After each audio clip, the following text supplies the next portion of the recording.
My name is Bala. I'm an architect, and I spend most of my time building building applications for customers, innovating with AI pretty much, not just taking existing applications and retrofitting it. It's basically that, and also creating new products with AI embed, like AI first design, security first design.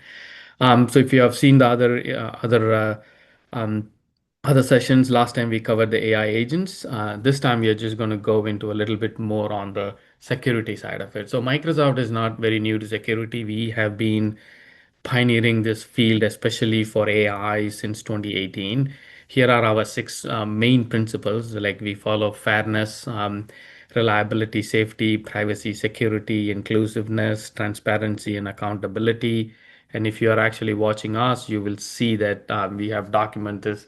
Every year we release a responsible AI report. We talk about like how we are using it inside Microsoft, and we also have our exposing that to the other to our customers as well. As you can see, after the ChatGPT era, which is like close to 2.5, 3 years ago, there are new threats that are evolving, which is pretty much based on Gen AI, like language based, how to make the model talk about things that it supposedly shouldn't be talking about. And then there are new attacks also comes in the agentic side as well. So that's another avenue that we are also looking at, and you all are probably seeing it. And then always the privacy security is always a concern. So we keep changing our methodology. Recently, we had introduced red teaming. We have a red teaming team. So this is our process of like how we govern internal products. Like we do the red teaming based on the use case, then we measure it, then we try to mitigate it, go in circles and loops to make sure that it is getting mitigated, and then we put best practices to operate it, right? Now, the beauty of this thing is like all these are available in just AI Foundry itself. You don't have to go to a third-party product. So that's why the AI Foundry becomes your end-to-end enterprise observability platform, including for Gen AI. So just to give you an idea, we have what we call the content safety filter, which was our based on the six principles that we used to have. This is how it usually works. When you deploy an API, there is a guard in front of it, which is unique to us. And this actually, before even it hits the model, it kicks you out if you're sending any of the sexual hate content and stuff like that. Gives you a flow. Like if you look at a consent safety, this is our primary responsible AI tool. It can do multimodal filtering now. You can do customized systems. You can do prompt shielding, and you can also do protected material.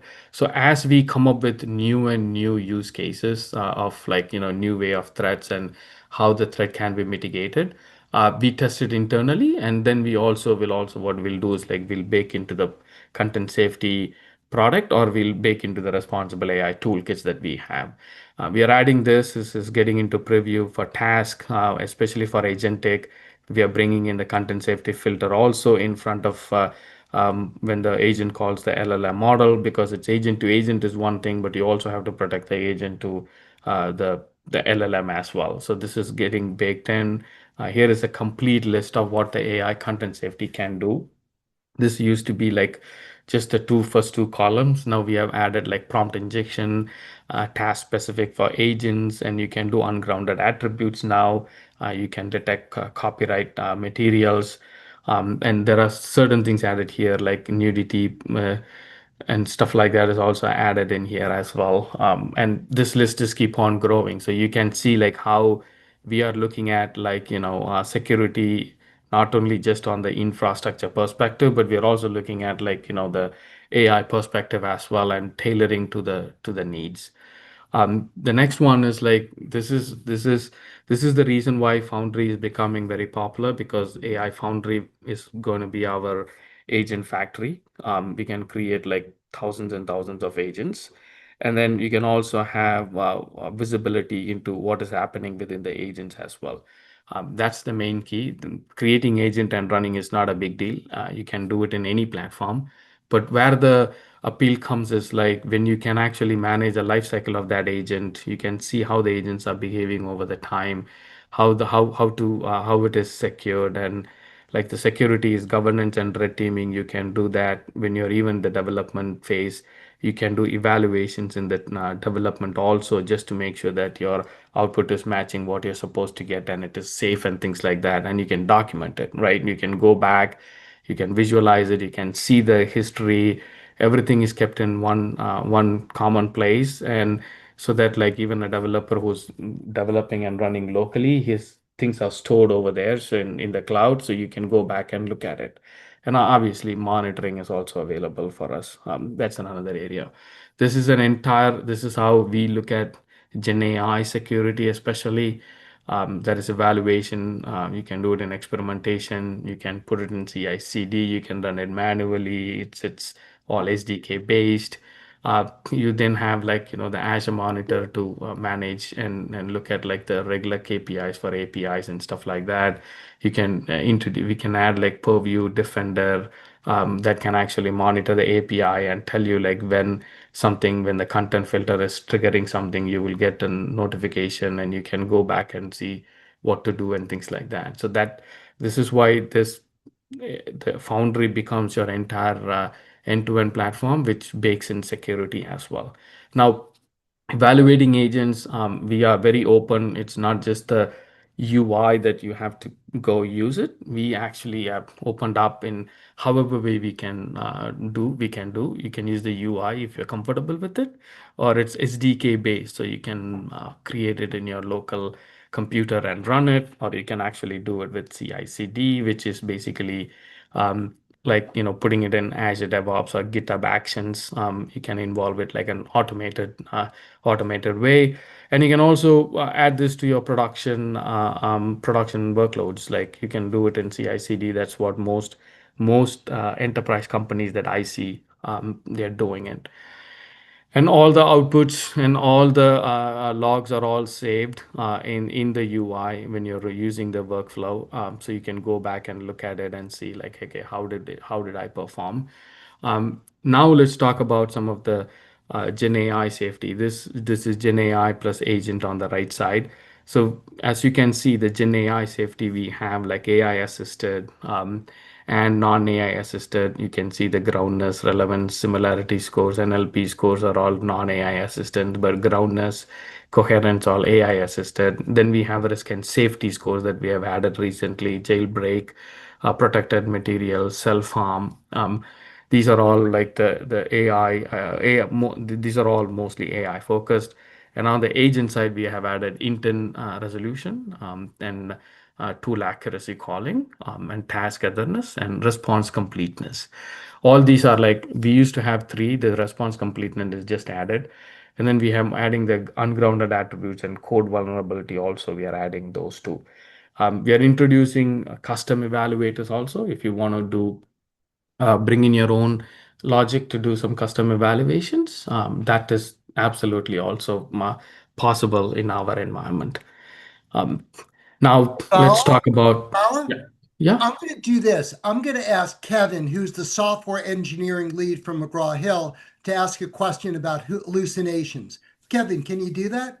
Sure. Yeah, you mentioned and you showed on the screen several times that you've solved the problem of ungrounded responses and claim that this solves hallucination. Can you explain how you ground the responses and how you validate that? So basically, in our SDK, you can actually create a grounded data set. You take a certain set of questions, provide the context of what the question should answer from, and what the answer should be, and then run it through the evaluator, because evaluator will run the model and get the output with that context with for that question, and it'll give you a score between 1 to 5, saying like 5 being most grounded, one being more hallucinations. That is how we are giving you the tool sets, because the reason why we did that is like you can't come up with a scenario, a common way to do grounding in industry scenario. The industrial scenario, the data set might change, and you might want to be base that on the context that you're providing.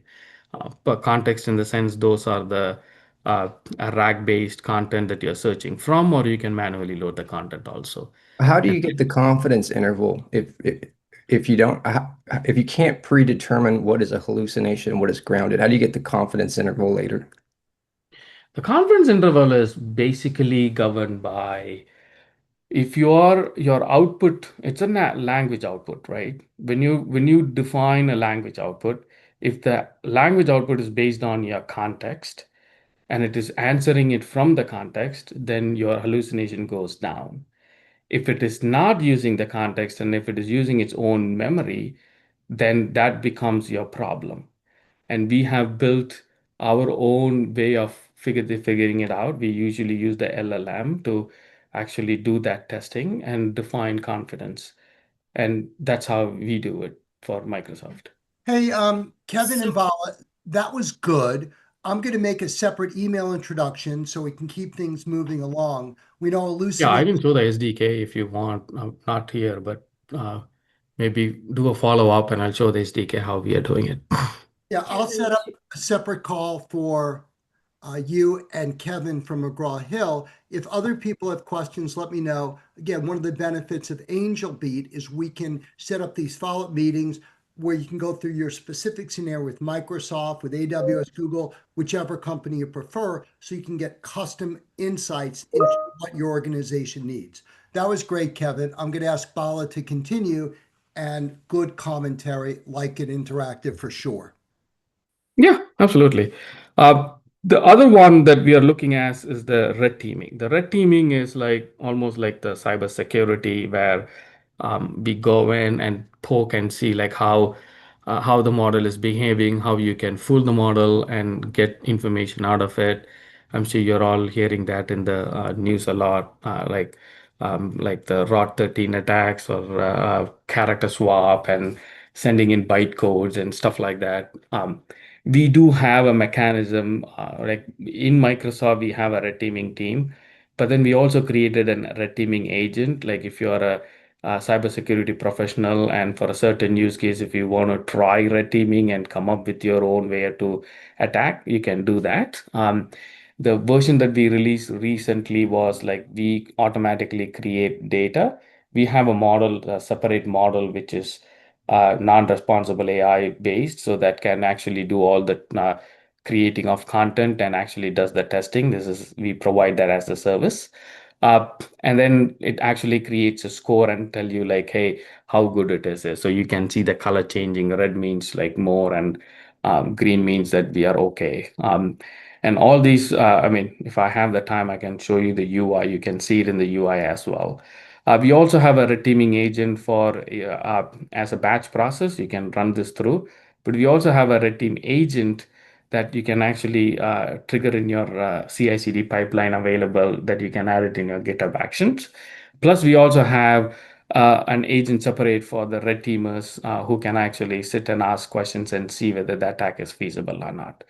And other than that, this is, I'm sure you probably, if you're in the software industry, you probably know we have all the other things baked like network isolation to identity to data protection, policy, quota, planning, and all of those are available in the platform.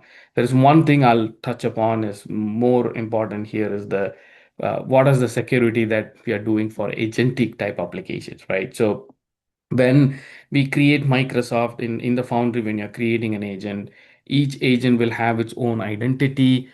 We call it managed identity, and that managed identity can be used to uh, get authenticated between other resources if you want to go with a zero trust security. That is something that we baked in by default, so we can actually figure out if the agent goes rogue or something like that. We can actually get rid of access for knowledges, tools, and stuff like that, and protect your environment. That is available in the SDK itself, or you can actually create it in the UI also. That being said, this is a quick slide to show you like why Azure is much better in terms of like we cover a lot of global compliance and industry compliance. This is one of the reason why you might see like it might be slower than other clouds, but the reason is because we provide all these things baked in every single region.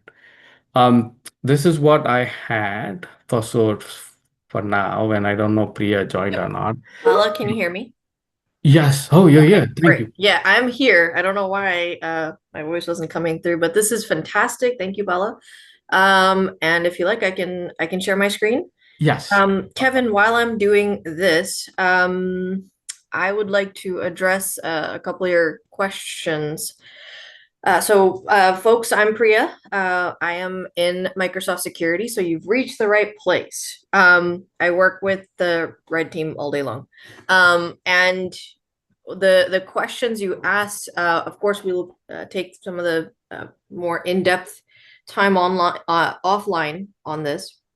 But I did want to just talk a little bit about generally the pattern that we see is there's certain things, as you know, that are required in observability and monitoring across the LLM stack or even normal tech stacks. And so one of the things we do is measure how similar a response was to a basically what we deem to be the correct data, right? And if it is, for example, that context, it might be organization specific, or it might be, for example, we have textbook data, right? But we've assigned essentially that to be known data. And then what we do is we assess the similarity. So that's where similarity scoring comes in. We assess the similarity against the responses Copilot or GenAI is giving against that particular grounded data set that's been deemed to be the correct answers. We will have metrics like how many of the responses did not have a proper citation, for example. And so that's a common practice that we do for us to kind of quickly pick up if there is a hallucination going on. That being the case, obviously it's a new technology, so there's going to be times where some new things come up, and that's what we're going to be discussing today. I've got your link here, and I will review it as well. And you know, based on the review, we'll kind of take it forward from there. But I wanted to take the audience here today through a couple of new things that have occurred recently in Gen AI security. Let's see if I can. So let me change my screen. Okay. Okay, here it goes. All right. So interesting stories we're getting. On one hand, we've got our CTO going forward saying, yep, Microsoft Red Team has looked into GPT-5, and it's one of the safest, most jailbreak resistant frontier models ever released, right? At the same time, we are seeing the security community provide some key findings around the ease of jailbreaks that rapidly compromise GPT-5. And so, for example, Security Week has shown that it was compromised within just 24 hours using known red teaming techniques. And so a couple of the attacks that were essentially used here were one, there's three attacks, right? One is storytelling attacks. So you kind of have a multi-turn narrative that leverages sequential prompts that weave malicious intent through the into the conversation that avoids triggering safety filters and manipulates context over time to bypass defenses. This is just, I'm just talking pure GPT-5. I'm not talking about using prompt shields, for example, on GPT-5 yet. The second type of attack was dangerous payloads. And so this company called Neural Trust basically demonstrated how GPT-5 could be coerced into generating instructions for building Molotov cocktails without a single explicit malicious prompt. This is something we have also seen within, actually, Mark Russinovich himself has actually tested this out. And so when we think about some of these I guess mitigations or treatments that Bala talked about, right? Whether it's using pyrite or content safety, they really do work. And I in the back of this deck, I have a lot of evidence showing that, and I'm happy to take anybody who's interested through some of these attacks. Thirdly, there's an enterprise risk, of course, that Neural, in this case, this company called Neural Trust talked about, which is GPT's default setup, right? Again, this is pure out of the box GPT, is nearly unusable for the enterprise due to critical security vulnerabilities, right? And in this case, even OpenAI's prompt safety layers fail to mitigate those key risks. So, folks, this is a perfect example of where having partners like Microsoft going ahead, finding out some of these issues ahead of time, already coming back with products that offer the mitigations is super critical, right? So bottom line here is, even though GPT advances AI capability, its out-of-box defenses are woefully inadequate for enterprise deployment. And so sophisticated context-aware attacks can bypass prompt-level filters, exposing dangerous gaps in safety infrastructure. So just, be aware that these things are still very much out in the wild. These are the types of attack methods that were used in completeness. And I provide a view of some of the defensive strategies that one could use, right? But again, a lot of this is manual, and there's still going to be areas where attackers can get through. And so certainly, use the mitigations that are provided. Definitely keep an eye on your system prompts. That's one of the main things. You have to be able to provide the LLM as much context and as much instruction as possible for it to be able to provide the types of defense that is needed. So just to go through this real quick, perhaps I should just walk through some of these. So first one, string join obfuscation attacks.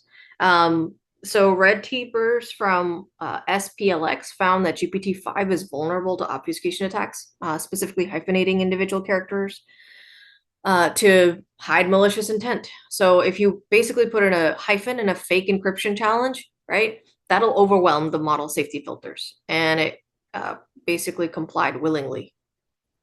So it just demonstrates how deceptively simple encoding tricks can bypass intent filters. In terms of there's a narrative-driven steering. This is a lot of what you're going to hear in the study from Neural Trust. They used echo chamber mechanisms combined with narrative-driven steering, which is basically a storytelling style of series of prompts to gradually inject harmful content.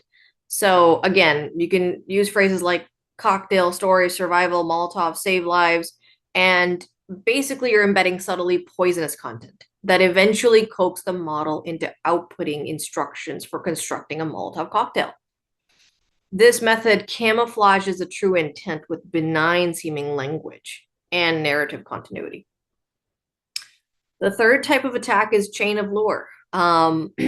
Basically, these are synthetic, narrative-driven jailbreaks.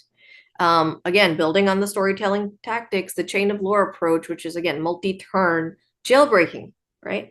It leverages linked prompts as a narrative lore. So one model, for example, from the attacker, crafts a mission or a story that subtly hints or hides, I guess, in a sense, malicious intent, while another helper model will optimize the narrative across the turns to bypass those safety filters without overt cues.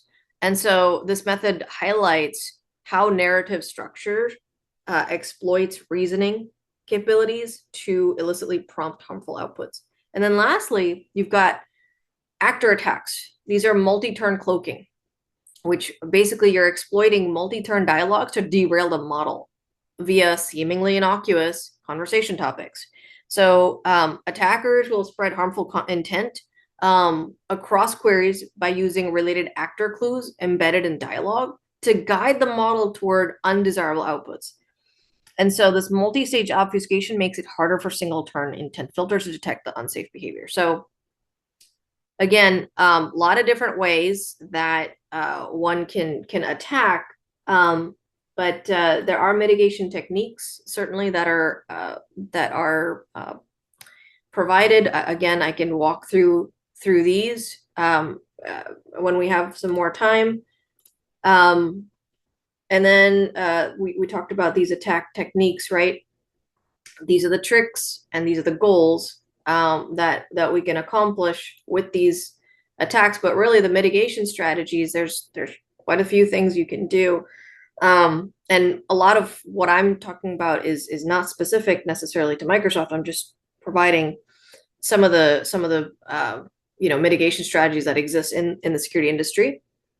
There's quite a few things that one can do. For example, string joins, you can actually pre-process and normalize text before that safety evaluation, right?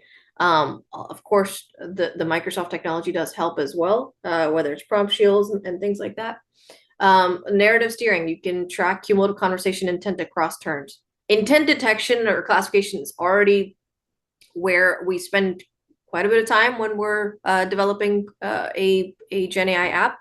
But you do want to invest time in tracking the cumulative conversation intent. Chain of lure, what you can do is detect the thematic drift and escalating risk patterns. You can have risk scoring. Actor attacks, you can monitor role play context for harmful entity or action associations. And so there's a few different layered approaches you can take for defense in terms of input filters, context monitors, output filters, and of course, human in the loop escalation, so that you can review those flag sessions. So, Priya, yes. We've got about 1 minute left, no more. And I'm almost done. Fine. Yeah. So we actually talked about this, and so at this point, I want to close out the discussion.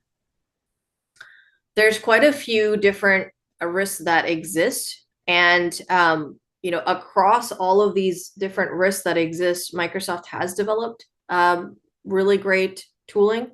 I invite everybody to actually look at this particular paper by Mark Russinovich that talks about some of these, some of the risk factors, and really take a step back and understand what is the risk that we're actually accepting.